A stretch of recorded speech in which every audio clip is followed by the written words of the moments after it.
celui qu'on surnomme le petit frère, hein. Oui, c'était des bons enfants de base, ont été corrompus par leur environnement très malsain. Ça les rend, en quelque sorte, intraçables. Et je pense que c'est comme ça que petit à petit, on a le nom Phantom Troop, du coup en anglais c'est la brigade fantôme, qui va voir son nom émerger.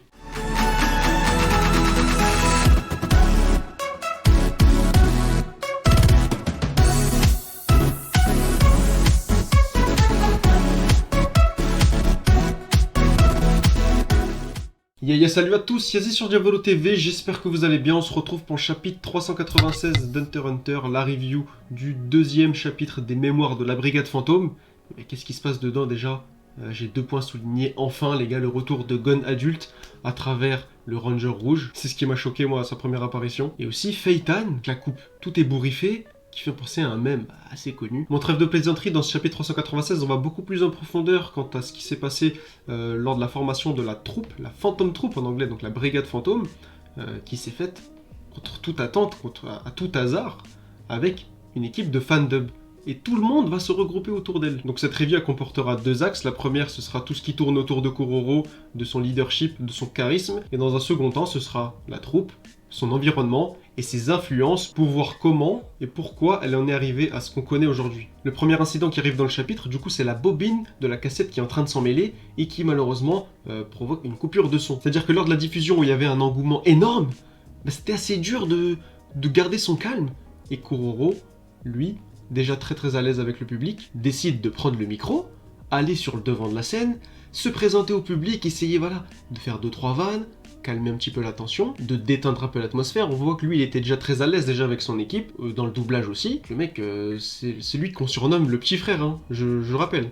Le petit frère, celui que tout le monde essaie de protéger, tu vois qu'en fait il a la graine, il a ce truc, il est sur scène, il est à l'aise, il parle, il balance des vannes, il arrive à gérer l'attention du public, et quand il apprend que la bobine commence à être prête pour reprendre, parce que bon, le son, on voit que c'est mort, l'image va reprendre, il a la merveilleuse idée de reprendre du tac au tac, de faire du doublage en direct. Tâche qui était encore plus dure pour lui, c'est qu'il doublait plusieurs personnages. C'est-à-dire que là, sur scène, avec peut-être le track, la pression du public, il va surmonter cette épreuve et réussir à faire un doublage tout simplement formidable qui a réussi à époustoufler tout le monde dans la salle. Et c'est le fait que tout le monde soit impressionné, en fait, qui ont fait que l'image de Kuroro auprès du grand public, donc vraiment dans une scène quand même assez gigantesque, qu'il était quelqu'un de très polyvalent. Il est sur scène comme un acteur de théâtre, devant un cinéma tout entier, il arrive à s'en sortir. Il y a même Uvogin qui, au fil de la performance, est de plus en plus impressionné. Tout cet éventail de capacités qu'il arrive à faire valoir,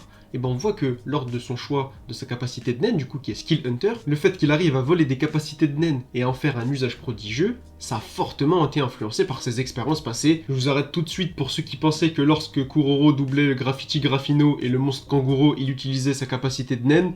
Non, pas du tout. Déjà Kuroro c'est un spécialiste, c'est pas un adepte de l'émission qui a possibilité d'émouvoir le public grâce à ses performances. Tout le long on voit qu'il arrive à toucher Uvogin qui a quand même l'air d'être celui qui a la volonté la plus forte, et que si c'était quelqu'un qui utilisait le naine, celui qui aurait le plus puissant parmi cette salle remplie de gamins là. Et en plus de ça, pendant cette performance, on a Nobunaga qui sourit, donc on voit vraiment que c'est le jeu d'acteur qui touche, et pas quelconque utilisation de naine. Même si c'est son talent de doublage avec un éventail très varié qui l'a influencé dans son choix de naine, même si c'est son talent et son éventail très large de personnages à doubler qui l'ont très certainement, oui, hein, faut se le dire, influencé dans le choix de sa capacité de naine. Voilà en ce qui concerne Kuroro, mais Kuroro est la brigade fantôme. C'est lui la tête. C'est lui la tête de l'araignée, le chef de groupe. Et le fait que l'organisation de cette troupe de théâtre calque de plus en plus l'organisation des Rangers de la propreté, bah ça fait sens. Toutes les répliques qu'énonce Kuroro lors de son doublage. Notamment, ne perdez jamais espoir, la foi est le détergent le plus puissant de tous. C'est tout le lore autour des Rangers de la propreté. Oui, aussi, ça joue beaucoup les préceptes de Meteor City, qui ont fait que ce groupe, assez restreint, a pu s'organiser en noyau très solide. Oui, c'était des bons enfants de base, de très bons vivants. Ils faisaient du doublage, une petite troupe comme ça, de petits jeunes qui aimaient la scène, se produisaient en grand public pour le dessin animé, ont été corrompus par leur environnement très malsain. On l'avait déjà vu au chapitre 395, un des kidnappeurs qu'on retrouvait à Meteor City, on revoit cette fois-ci dans le chapitre 387, c'est celui avec un grain de beauté au menton. Et qui sommes-nous pour ne pas imaginer que la suite de l'histoire sera que Sarasa qui était parti chercher. Et qui sommes-nous pour ne pas deviner que Sarasa qui était parti chercher d'autres exemplaires des cassettes Et qui sommes-nous pour ne pas deviner que Sarasa qui était parti dans la décharge chercher d'autres exemplaires de la cassette. Et qui sommes-nous pour ne pas deviner que Sarasa Et qui sommes-nous pour ne pas deviner que Sarasa qui était parti chercher un autre Et qui sommes-nous pour ne pas deviner que Sarasa qui était parti chercher d'autres exemplaires des cassettes qui contenaient du coup cet animé, les Rangers de la propreté, va tomber nez à nez avec ce kidnappeur, et la troupe, qui est déjà assez soudée, va tout faire pour aller récupérer Sarasa, qui d'après eux ont un rôle très très majeur à jouer, et même au-delà de ça, ça reste leur compagnon. Et je pense que ce genre d'incident va les influencer sur 2 points. Le premier, c'est une troupe qui traque ses ennemis, ceux qui leur veulent du mal, tapis dans l'ombre. Le fait aussi que les habitants de Meteor City sont un petit peu des sans-noms, des gens qui n'ont pas d'état civil, des jeunes comme ça qui traînent un petit peu partout, ça les rend en quelque sorte intraçables. Et je pense que c'est comme ça que petit à petit, on a le nom Phantom Troop, du coup en anglais c'est la Brigade Fantôme, qui va voir son nom émerger. Et malheureusement, il y a de très grandes chances que Sarasa ne survive pas à ce kidnapping. Déjà parce qu'on la retrouve plus dans la Brigade Fantôme actuellement. Il y a certaines théories qui disent que Sarasa, tu lui mets les cheveux démêlés, c'est Kurotopie.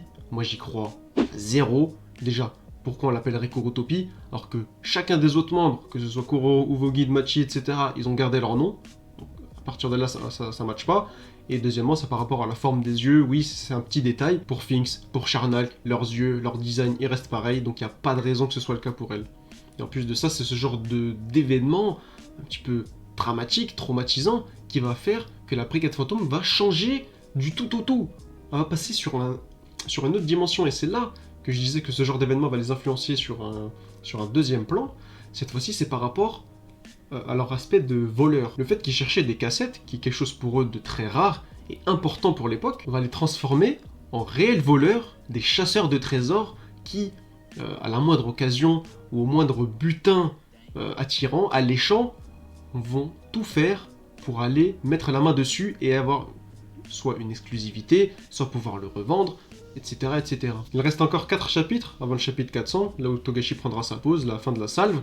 Du coup, je pense qu'on aura encore au moins 2 chapitres de développement autour des mémoires de la Brigade Fantôme, qui va de plus en plus justifier comment ils ont pu en arriver là. Et ça rajoutera, comme je disais du coup sur la revue précédente, une certaine légitimité à leur action vis-à-vis d'Hisoka et du trésor que renferme la Black Whale. J'ai aucun doute sur le fait que Kuroro va continuer à être développé, beaucoup moins sur le fait que les membres de la troupe vont développer le nen sur cet événement. C'est peut-être après que ça se passera, du coup, face à leur faiblesse, ils vont commencer à chercher des techniques, des moyens de devenir plus forts, du coup en traitant avec les autres mafias qui protègent un petit peu les enfants de Meteor City, il y aura moyen d'aller chercher quelque chose pour devenir plus fort. Une chose est sûre en tout cas, c'est que Kuroro prendra le lead, et qu'autour de lui se formera un groupe solide et punitif, la Brigade Fantôme. Voilà, c'est la fin de cette review, j'espère qu'elle vous aura plu. N'hésitez pas à me dire ce que vous pensez de Kuroro et de la formation initiale de la Phantom Troop. C'est en commentaire que ça se passe. Moi je vous dis à la semaine prochaine pour le chapitre 397. Pendant ce temps, portez-vous bien. Ciao!